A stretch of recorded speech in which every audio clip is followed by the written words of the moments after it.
creating a god. Yes, we are using human wisdom to create a god. If humanity cannot attain omniscience and omnipotence, then we shall create a god to reveal them. This is the pinnacle of human wisdom. We shall regain a god's guidance at long last. No longer will we flounder in the interminable void of consciousness and knowledge. Even Ermin's soul will be freed from its plight. For our nation of scholars, this is the ultimate aspiration. No cost is too great to realize. You will never understand the rapture of having a god be born within your very hands. With your degree of knowledge, you cannot even comprehend such an emotion. Gods exist on a plane that far eclipses humanity's. Lesser Lord Kusanali. What can she even do? Care for the people? Fend off sandstorms? Fabricate silly fairy tales? These are but child's play for the academia. Does that make us equal to the gods? We are a people favored by Greater Lord Rukadevata. Though I may have personally not seen it, our forefathers bore witness to true wisdom. The ascension of the Lesser Lord has brought nothing but bewilderment to the scholars. They all ask, is that truly what true wisdom is supposed to look like? Hello everyone, this is David Lewis with Philosophy Video Game Philosophy, and we are going to do Scaramouche's two themes. I know we love them. They are the best Fatui themes. It's, so far, Arlecchino might trounce everything, because it's the Fatui theme from the France region has to be a good one. The music from Fontaine is just amazing. So, but without further ado, I'm a guy that is a singer who loves philosophy and psychology and religious stuff. So there's definitely Buddhism and Hinduism and stuff behind this. So without further ado, this specific first phase, I have not found any lyric videos with the English lyrics. Luckily, there are the Latin lyrics, at least, so we're going to go between this and the official lyrics on the Genshin wiki. Sorry about that, we are back. Let us now start.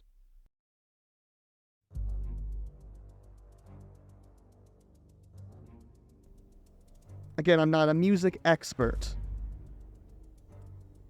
but I think when we have this set up, it's sort of like a Nier Automata boss fight. We're fighting this mech. And he's not all of him is being shown right now. Only his top part. So we're dodging his lasers and doing that. And you feel the tension build up because you are fighting a god. You're fighting a god. So. But it's gonna build up soon. Just hear the techno because this is completely out of left field. Sumeru and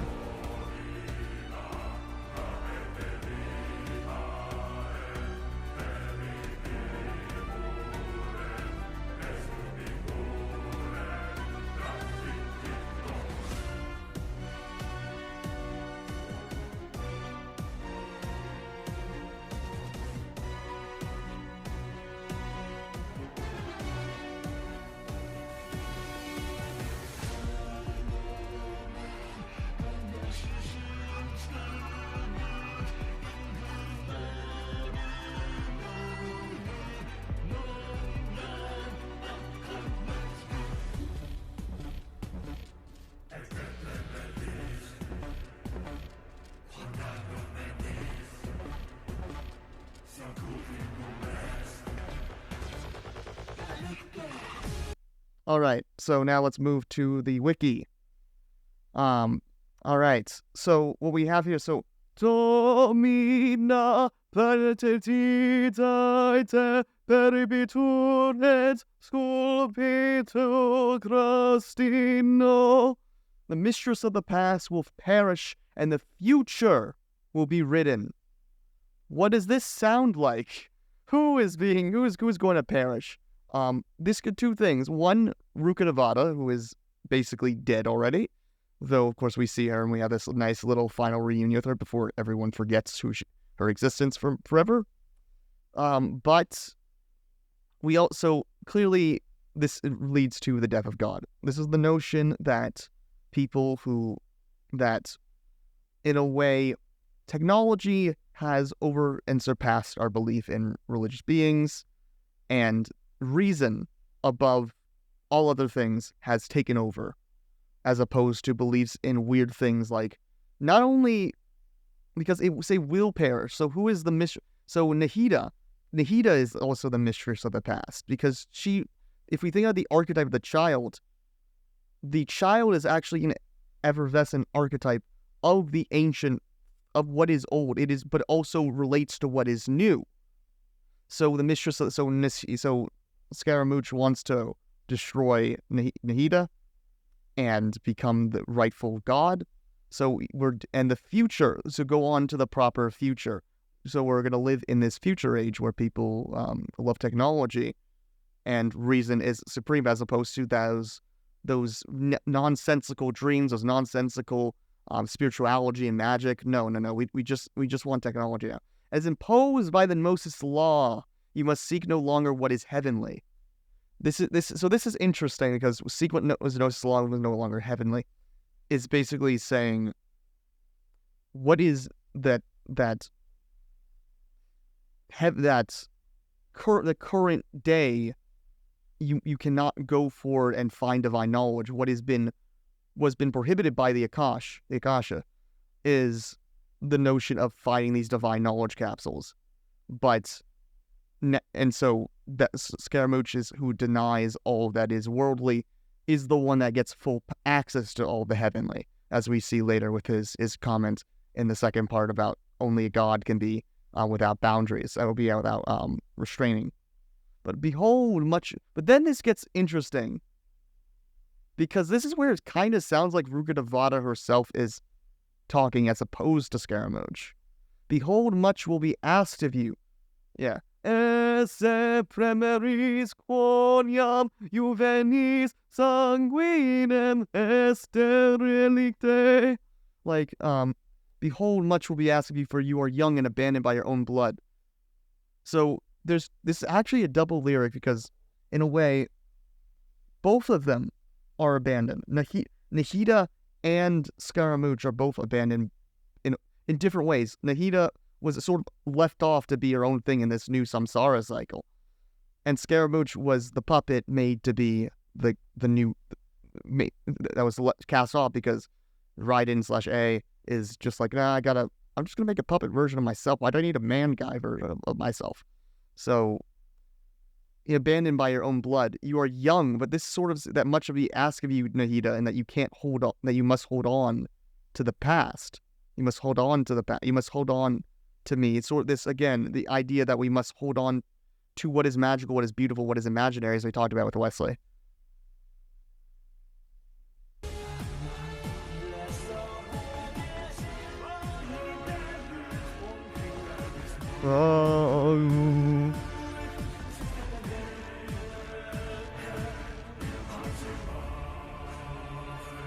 It's just so eerie.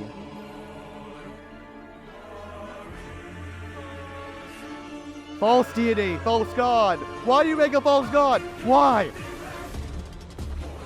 Voices. Haste.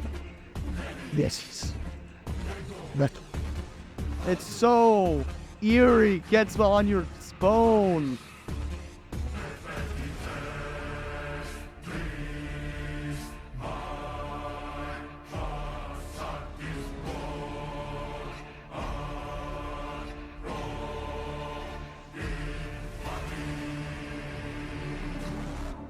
All right, let's get through that second half. But even beneath the pressure of evil voices, seek those who stay by your side to the very end. Do not abandon me, not even at the end. There's, again, this double meaning between this, sort of like, now, I don't know if Raiden is calling to Scaramouche. This is even more like, now it sort of seems like Rukkhadevata talking to Nahida. But even beneath those who stay by your side to the very, seek the friendship, that all of the love that Nahida has just gone in through this moment. All the people who have stand by her side, those people who have stayed by Nahida's side, and that love goes beyond reason, as we talked about, especially with when we talked about the circle for Guilty Gear Strive with Bedman. To go beyond love, Do not abandon me, not even at the end. This is weird. This is weird because again we forget Rukkhadevata. But again, by forgetting her, you actually never forgot. You were probably able to allow that proper death of God to happen, to allow this proper integration of this archetype, and allow for the new. Who would create a false god? Who would those who dare create a god again? Why do you create a god? Why do we worship technology? Technology is the new god. We talked about this with Persona 5, with Persona 5 Strikers especially. That why we worship God. I mean, no, why do we worship technology, the phones, as our god? That'll be the new salvation. We can't have technology be the salvation. We need mythology. We need a proper rooted. You need to be rooted in something, but it's all to no avail. Because it's all to no avail because people left in this dark, decrepit age. What is it called? There's a word, we talked about this with Guilty Gear, with Mirror of the World. There's an age called, I forget the word, but there's a word that the monk Myoe talked about the age of degradation. And this, I mean, especially now, when Myoe would talk about this, again, this is a Chinese game, so I don't know if they're going to be referenced, Myoe is going to be in the heart, but you know, the two talk. But Myoe basically talked about this idea of that he was more holy wiping his butthole than all of the gold that these people had, that all these sages had with that were in these high temples, because they didn't truly understand the spiritual tradition. They did not truly understand what is holy. Nahida is what understands what is holy, even if she's still learning herself, because I mean, weird stuff is going on there, but it doesn't matter. This story is a rhapsody to them, but but to you it is a deceit you are lost in. Like everyone's lost in the deceit. Everyone, again, Scaramouche. This goes back to Scaramouche in a way. Like this story, who's talking? It's sort of like this. It feels mostly like an outside narrator. This Polumnia Omnia is definitely Scaramouche talking, 100%. This doesn't get again. We have false god who creates a false god. This is also again a reference to the law to not create an idol in Judaism and Christianity. Obviously, I'm guessing Islam as well. So that this obviously a little bit of that, but the stories are rhapsody to them. But to you is a deceit you are lost in, like a rhapsody, the dewy rhapsody. But again, it's a dewy rhapsody, which dew is sort of like what has the little small things to make a plant grow, which is why I feel like this is also talking to Nahida. But again, woe to the false prophets who got near you. This is sort of like this outside voice. Again, I think this is all Rukkhadevata talking the whole time. It is a deceit you are lost in. This is a deceit that you are lost in. Again, it's talking to Scaramouche and saying everyone's happy that they created a god and you're just lost in deceit. You think it's happy? But what's good? Again, we talked about this with Requiem. What are you truly happy when you become a god? In a sense, Scaramouche is actually happy. Unlike Eno is happy that he's become a god. Well, false prophets that got near you. It's like this really feels like a Greek chorus. It's just Estris thy falsities quod ad propinquavit. Like, woe to the false prophets of good night is like, why did these people get to you? And also in a way, again, talking about to Nahida, all these false prophets who were heralding and restraining Nahida. That's really brilliant. But of course, you're all here for Polumnia Omnia. I will be back later. You're gonna see this right after, but I'm gonna be back later and record the second part, and it's gonna be great. All right, peace. For now, I'll be back later. Hello, everyone. We are back, and we are talking about Polumnia Omnia, the hype Scaramouche track that I think people say is the best Fatui theme so far. There's part of me that actually thinks Rhapsodia Roscida actually might be even better. It's just more intimidating, but this is just, if you think about battle theme, this is a battle theme. All right. without further ado, let's go. Woo!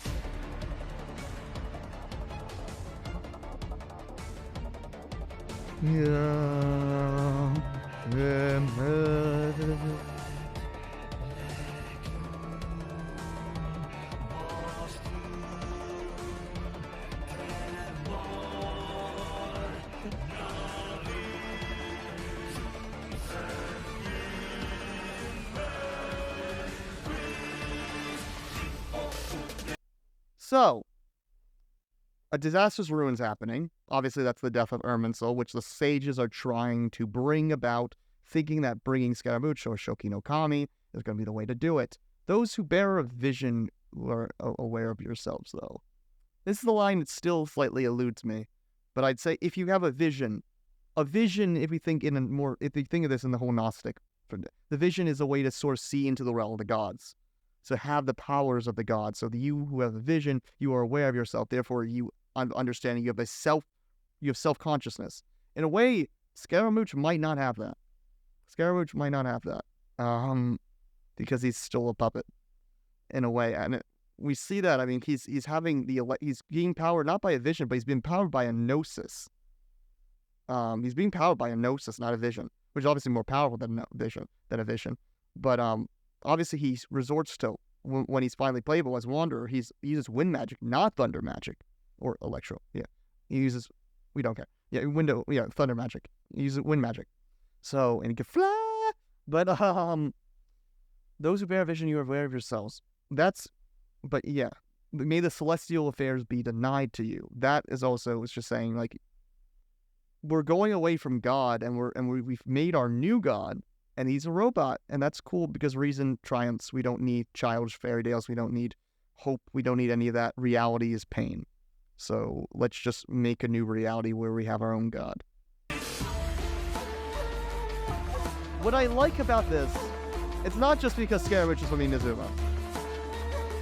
It's because he's foreign. Scaramouche is foreign. This is very interesting because this is, I don't think we're going to have a foreign figure to represent foreignness like a Chinese figure. Because Japan is not the place where this game was made, this is where a weirdly foreignness is not usually just made by whiteness or anything else, but especially foreignness. Especially I think about the context of Shin Megami Tensei, when you clearly have this sort of slight nationalist take that there's foreign figures coming in and they're angels, and you could just say there's white people. But then you have this Japanese guy who is foreign to India, South Asia, Middle East land. And he is foreign and he's from Japan. So they're sort of bringing this foreign figure in this specific thing, is Japanese, is foreign because of that. So sort of flipping what we usually see in this, on his head. I mean, everyone's Asian/Middle Eastern here, but, well, not you. You're not. Ether Lumion, you're white, but probably white. But either way, let's stop with the race and let's continue.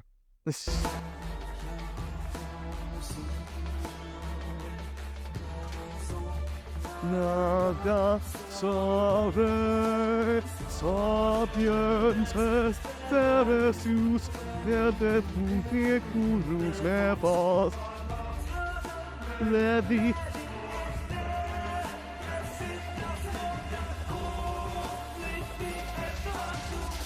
Funny thing about that, I just realized this is not. Is this really opera?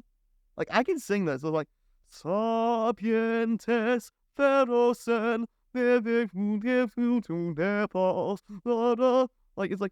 it's a little like it's operatic sounding, but it's not fully like opera. I mean, other than the live performance, they got an opera singer singing, and then they ruined it because they still use the techno. And as Marco Meatball said, that doesn't work. You're supposed to show the world that this can be the new opera music, not stay in the past or stay in the techno land.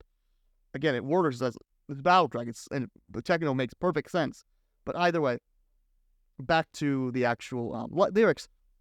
We see with this track that there is the fifth night. Fifth night, according to a friend of mine, Friday, is the night of desire, which makes sense because although the sages pride themselves on reason, they did this out of sheer desire, sheer emotional desire, from a quick fix to their problems, because they couldn't wait for Nahida any longer to grow up. They had to have her. They had to get, because in the current age of technology, we need everything fast. We become a tool. Everything becomes so fast. And that's when technology becomes our god. Is when we want things to be faster and faster. And that is the speedy ruin quicks up the pace. This is actually a slight connection to the tale for which Nahida's local god name, not her god name, Boor, her local god name, Lesser Lord Kusanali, comes from. The Kusanali-Jataka tale. The Jataka tales are various tales from earlier times in the Buddha's life, and this is a tale of a tree fairy, which makes sense because Nahida's, outside being a child, can basically be a tree fairy, especially with her. Again, I could gush about Nahida so much and how she's perfect in every way, but best amazing character, and awesome and cute. But either way, with this, the ruin that shoves up the pace is the idea that basically this notion that in this tale, there's a carpenter that comes to cut down a tree.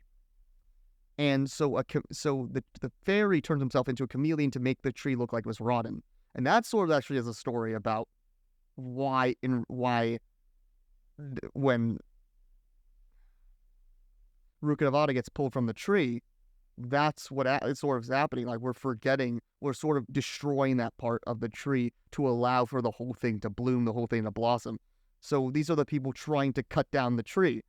They don't know, but in this version, they don't know they're cutting down the tree by continuing to make this staying in reason, because they're holding, through this age of reason, they're holding back Nahida from meeting Rukkhadevata to purge her from all of memory and all of time, which again is very sad, and we talked about that, Wesley. But yeah, it's powerful.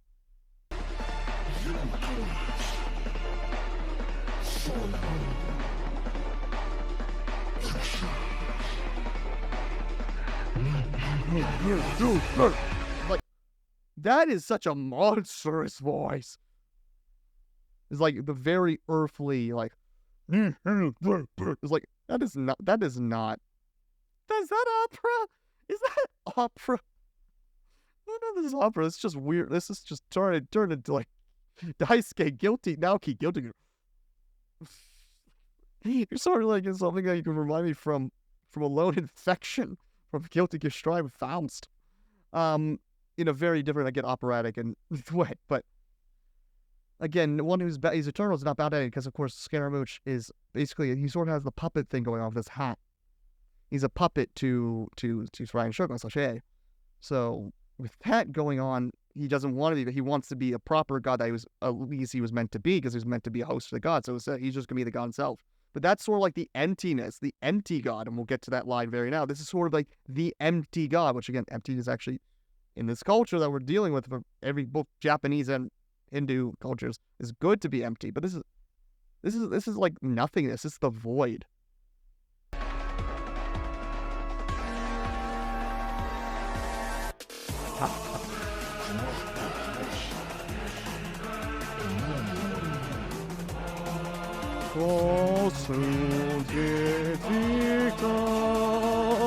Like, you have these two voices, like, do not believe in anything that is da da da lo lo lo lo lo lo. It's like you have these two backing different forces. That is the idea that there's sort of like some more it's sort of something like a more base instinct, some more dark demonic desire that what is being said here is not meant to be good. that, okay, yeah, we could not believe, it's a great idea to not believe in anything that's useless, of course. But maybe that thing is useless might actually be useful. Like, that's the shadow. That's the only idea. Everything that we neglect, everything we reject, usually there's something good about it, something good to be found in that. Of course, Persona 4, obviously, if you look at that, and all Persona, but especially Persona 4, with how well they deal with shadows. But yeah, watch out, but this is the funny thing. I think the dark voice is actually might be the voice of light in this dark, shadowy voice of light. Because watch out which decrees are useless. Watch out which decrees are useless. I hope that's decrees and not decrease. Whatever decrease. I think it's decrees. Because that's watch out what is useless. Watch out what's useless. Because what is seen as useless, like in dreams, that means those could be the most powerful things. Of course, so 5 with Rhapsodia, only dreams can awaken consciousness.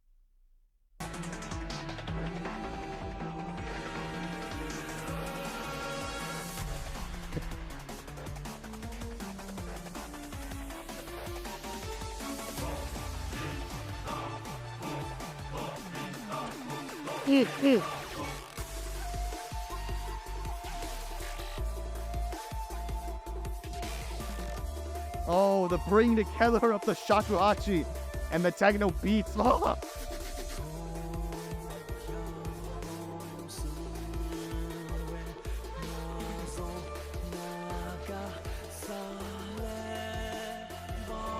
Wait a minute. Is that actually Japanese? Nazo naga sore. That actually does kind of sound might actually be Japanese. That one, if that is in fact Japanese, which I don't know if it is, but if it is Japanese, that would make sense. It's kind of right. It sounds vaguely Japanese, like it sounds like that sort of sounds like the voice from his heart, the voice of his heart from Inazuma, the Inazuma that is still there. Woe to them. Woe to them. I need to stop. I'm gonna have to put this thing. Woe to them. Who cares? But again, defeated. Like, oh, you are defeated. But secretly, Dark Part of Scaramouche knows that he's gonna lose, even though, because, well, what? He's been put into a dream world now, and Nahida can do anything. Can manipulate everything.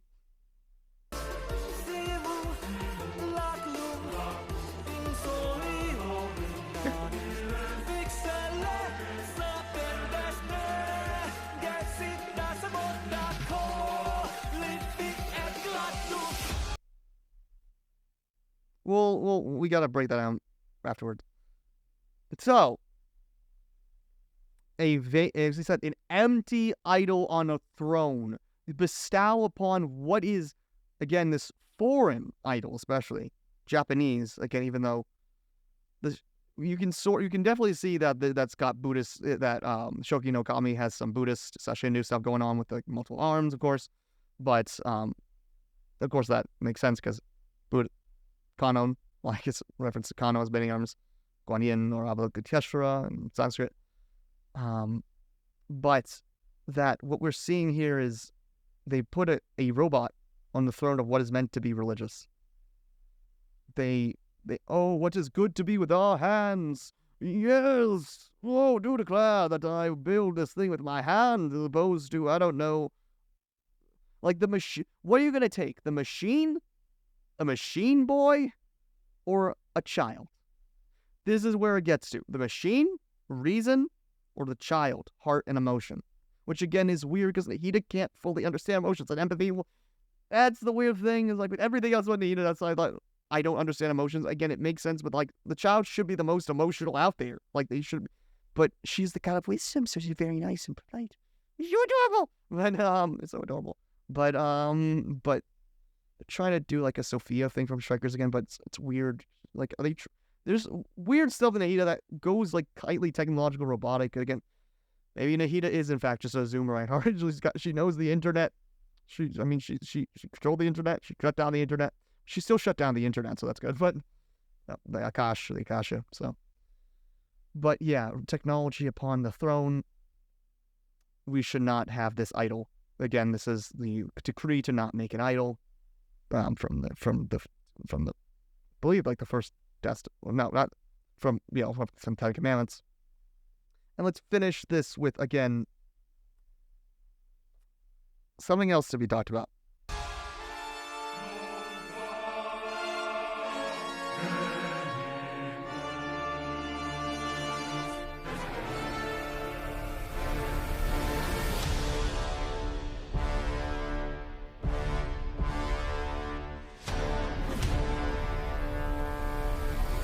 So, I wish I had not been born at all. So, when we understand that the mechanization of the culture in our technology leads to nihilism, that I think this, again, I've been thinking from Keishi Nijitani, that nihilism and mechanization of the culture both go hand in hand. And the mechanization of the culture, when technology, obviously this is Scaramouche and this is own inner loathing, but sort of you could see that he's still not happy. Like, it's both his defeat, like, okay, this might be a sign that he's defeated, but this would still probably be played during the track before that. So in a way, Scaramouche still doesn't, even though that he maybe isn't actually happy, that even he's reached this godhood. Like, this, all he really can have is this, yet he's still not happy enough. And that's at the empty, when the technical mechanization of a culture leaves something very hollow and empty that can't be filled properly. And that's the problem. That's why the culture needs to be reinvigorated, even if apparently we need to forget the past to go forward. There's something of the past that will fundamentally always be in us, which is Zhongli. There's this also sort of like going on with Zhongli as well, like about this weird death of God narrative and how it's being treated by the Genshin people, and like, do they like religion, do they not? But this death of everything, Venti, for Mondstadt, that's chill. Venti's chill. They got nuns, they got people that would love Venti, and Venti's just out there drinking. But this is like, this Sumeru of all things is like the most pro-religion story, because we actively dethrone the mechanization, dethrone the science, and bring in the child. It's also, of course, very Jungian, because we bring in the child and we allow that to take form and take shape and have this rebirth of culture in Sumeru. And of course, bring King Deshret's people, because this love beyond good and evil is love. We've created sort of this in a way, though. In a way, this is still kind of like it's a weird Nietzschean Jungian religion, because like after these times, now everyone's super moral. No one is persecuting anyone. So now there is love, and created by the figure of the child who, in the Nietzschean idea, who is the Übermensch, who creates new ideas. This was fabulous. If you like this, I also done things for Child's / Tartaglia's battle theme and Signora's battle theme, and if the strike happens, whenever I'm allowed to do it, if the strike happens after that strike, or I will, if Arlecchino will obviously have a battle theme, so I will get to Arlecchino's battle theme whenever I can, whenever I'm permitted to, if the strike happens and I haven't beaten it by then, so I'll do it after the strike. But this was great talking. I have a Discord. I've done also stuff on Nahida. Like, I definitely say, check out the Nahida thing. It helps explain a lot of things I'm talking about here. Wesley is a brilliant. Either way, without further ado, I'm going to say bye-bye. The Daily Leaves of Philosophy. Peace.